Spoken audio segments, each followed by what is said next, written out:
Hello friends, ఈరోజు మన వీడియోలో 25 కేజీలు టమాటా రైస్ ఎలా చేయాలో చూసేద్దాం.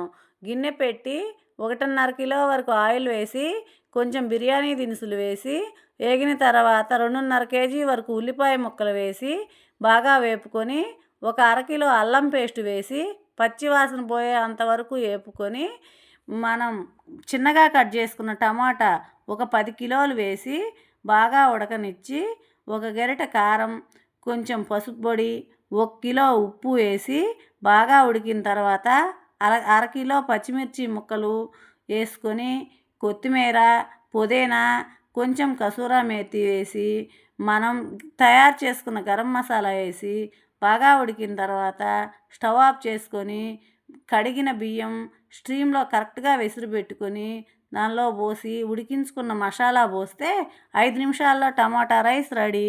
ఒక కడాయి పెట్టుకొని కేజీ శనక్కాయ పప్పులు, ఒక అర కేజీ ఉల్లిపాయ ముక్కలు వేపి పేస్టుగా చేసి టమాటా స్ట్రీమ్లో పోసి ఉప్పు, కారం, పసుపు అన్నీ వేసి ఉడికించుకొని తాలింపులో పోసుకొని మనం తయారు చేసుకున్న మసాలా కూడా వేసుకుంటే వేడి వేడి టమాటా రైస్ అండ్ శార్వా రెడీ.